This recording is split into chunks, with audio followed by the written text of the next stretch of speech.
Aujourd'hui, nous allons parler du collectif Némésis, groupe de femmes qui se disent féministes et anticonformistes, et que vous connaissez certainement pour leur intervention à l'occasion de la dernière manifestation du 8 mars, aussi appelée Journée de la femme. Ce qui interpelle chez elles et m'a attiré dans un premier temps, c'est que ces femmes traitent du sujet de l'immigration massive, ignorée par le féminisme mainstream, tout en se proclamant féministes. On peut facilement penser qu'on a enfin trouvé un féminisme intelligent qui se focalise sur des problèmes qui existent vraiment. C'est pourquoi j'aimerais montrer en quoi cette apparence anticonformiste est un leurre, et en plus que ce collectif a presque tout d'un collectif féministe mainstream. Je m'appuierai pour cette analyse essentiellement sur le site du collectif et sur leur entrevue à TV Liberté, non pas que les autres ne sont pas pertinentes, mais comme c'est un collectif encore jeune, les vidéos dans lesquelles elles apparaissent sont très répétitives. Si vous voulez approfondir le sujet, vous avez plusieurs liens de vidéos et entrevues en barre d'informations.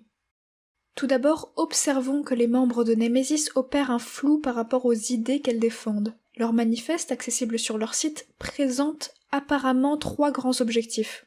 Dénoncer toutes les violences faites aux femmes aussi bien dans leur quotidien que sur leur lieu professionnel ou encore dans la rue.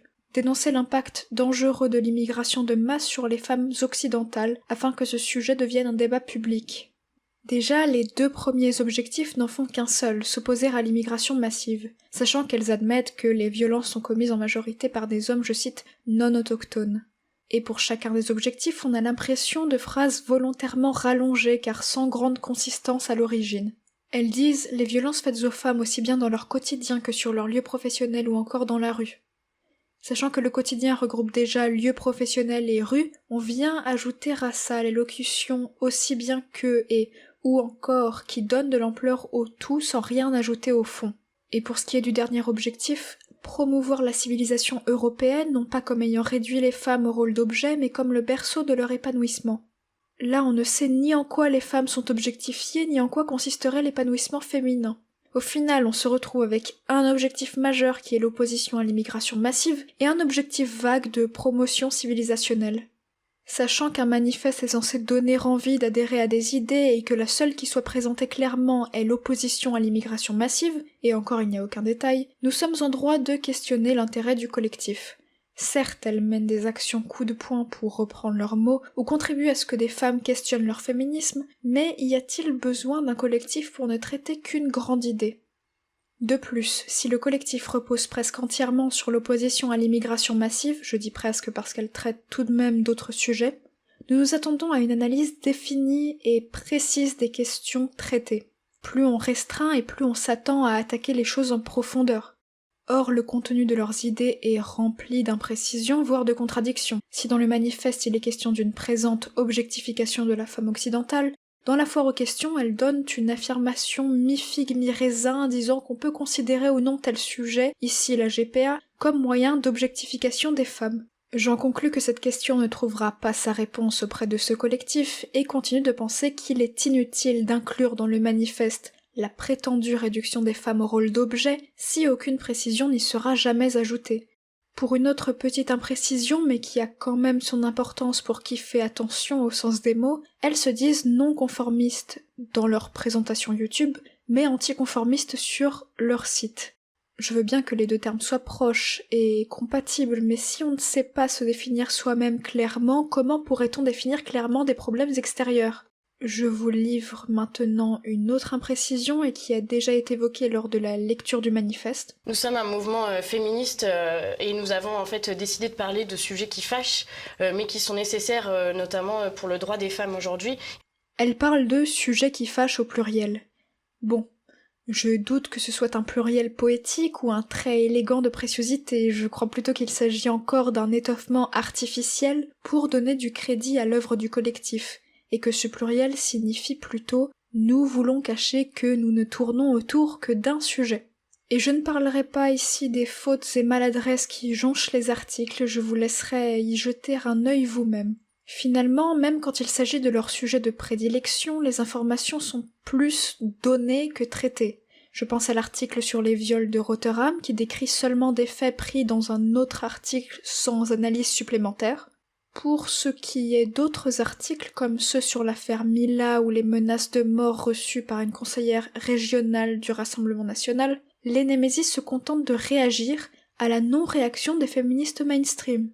Je ne critique pas ici le fait de partager des informations ni d'y réagir, mais où d'autres le font déjà et plus en profondeur, le seul ajout des Némésis, c'est d'être féministe. Elles jonglent donc entre illusion d'une implication dans de nombreux sujets, comme pour leur dernière vidéo sur les jeux vidéo dont la conclusion parle étonnamment plus d'immigration que de jeux vidéo, et le traitement d'un sujet de prédilection qui reste très global. Je réitère donc ma question, y a-t-il besoin d'un collectif pour ne traiter qu'une grande idée, d'autant que le contenu publié rase maladroitement la surface des problèmes? Une question reste cependant à traiter. Pourquoi le choix de l'immigration massive comme sujet unique? Je sais bien qu'elles approchent des sujets adjacents comme les violences faites aux femmes, mais là encore elles se restreignent dans le traitement de certains sujets pour lesquels leur réponse serait pourtant évidente. Elles-mêmes disent être un collectif qui complète les carences du féminisme mainstream, d'où le choix de centrer leurs paroles autour d'un seul grand sujet. On considère qu'on complète un petit peu le travail des féministes dites mainstream, qui aujourd'hui parlent énormément de tout ce qui est violence conjugale, il faut en parler, et c'est très bien qu'elles en parlent, elles font beaucoup de travail là-dessus, et c'est un travail que vraiment nous les remercions à ce niveau-là. Mais nous trouvons qu'elles ne disent pas cette chose. Mais cela va plus loin, elles semblent paradoxalement avoir une certaine sympathie pour ce féminisme mainstream, leur reprochant à demi-mot d'exclure l'immigration massive des problèmes. Les femmes censées nous représenter dans ces collectifs, tels que Oser le féminisme, ni toutes, ni soumises, nous toutes, n'en parlent jamais. Et donc on a décidé, nous, d'en parler, et évidemment ça ne plaît pas à tout le monde, mais on sait qu'on est beaucoup porté et qu'on représente, je pense, presque la majorité des femmes aujourd'hui qui savent très bien ce qui se passe. Tout en leur laissant le monopole sur leur sujet habituel. Pas très anticonformiste tout ça. En fait, plusieurs signes tendent même à prouver que le collectif embrasse la lutte féministe mainstream. D'abord, c'est un petit terme qui certes pris seul ne signifie rien, mais qui met la puce à l'oreille et rappelle un certain féminisme. Je parle bien sûr du terme de sororité qu'on entend à tout bout de champ depuis plusieurs mois déjà. D'ailleurs, un peu immigré compatible cette boutique en ligne. Je me permets aussi de vous insérer un passage d'une démonstration de sororité évoquée par les Némésis elles-mêmes. On a voulu vraiment, en fait, ce jour-là, interpeller les organisatrices de la manifestation Nous Toutes contre les violences faites aux femmes. Et en fait, on s'est pris un déferlement de haine, là encore, par des femmes qui avaient l'âge de nos mères, nos grand-mères. Ça nous a beaucoup propulsés. Au-delà de ça, dans l'organisation du collectif, on retrouve le même procédé communautariste qui consiste à rester uniquement entre femmes parce qu'il n'y a pas mieux que des femmes pour parler de problèmes féminins. Aussi, elles ont participé au No Hijab Day l'an passé. Vous aviez repris leur idée d'ailleurs. Sur votre page Facebook, vous avez fait une journée du No Hijab Day. No Hijab Day, ouais, oui. c'est ça. Où nous sommes de photos, où nous sommes de dos, oui. Pour revendiquer que nous on aime les cheveux et on aime bien qu'ils soient vus. Mais refuse la prise de position sur le port du voile. Silence d'autant plus étrange qu'elles semblent dans le même temps dénoncer des comportements liés à certaines religions. Elles sont donc anti-immigration massive et considèrent les sociétés ultra-patriarcales comme problématiques. Et on parle notamment de l'immigration, qui est aujourd'hui un gros problème en France, puisqu'en fait on fait venir des populations issues de sociétés ultra-patriarcales. Alors, qu'est-ce qui les empêche de prendre position vis-à-vis du voile? Je veux dire, il coulerait de source qu'elles s'y opposent pour entrave à l'épanouissement de la femme, car imposée par un ultra-patriarcat. Pour finir, parlons de ces notions de patriarcat et d'ultra-patriarcat. Les filles de Némésis semblent dénoncer la culture ultra-patriarcale et utilisent même le terme de patriarcat seul. Il faut dire ce qui est, en Occident, le patriarcat il n'existe plus. En affirmant dans le même temps que le patriarcat est un concept abstrait du féminisme mainstream. Énoncer que le patriarcat est un concept fourre-tout pratique, c'est bien, mais l'utiliser aussi en y accolant des fois un préfixe ne rend pas le terme moins obscur. Dernière chose étrange, dans cet extrait elle paraît se satisfaire de ce qu'en France le patriarcat n'est plus. En Occident, le patriarcat il n'existe plus. Les femmes ont le droit de vote, elles vivent librement, elles travaillent, elles militent également, ce qui est plus difficile dans des pays musulmans, par exemple. Et cela ajouté à une brumeuse prise de position dans leur article sur les différentes vagues féministes, ajoute encore aux doutes émis quant à la proximité de la volonté des Némésis et celle des féministes mainstream. Je pose donc la question en collectif, l'ultra-patriarcat est mauvais d'après vos dires, mais quid du patriarcat dont on ne connaît toujours pas par ailleurs la définition précise? En résumé, le groupe Némésis est un collectif qui mise essentiellement sur sa position anti-immigration massive et c'est le seul point sur lequel il diffère du féminisme mainstream.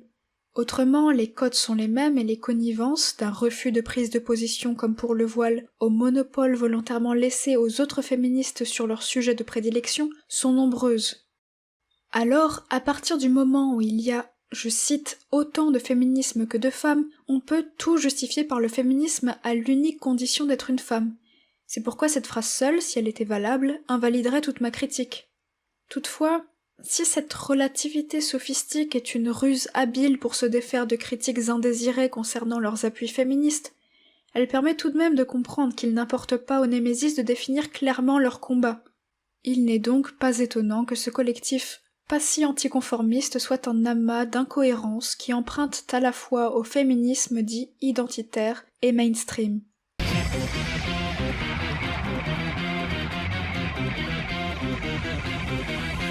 Au revoir.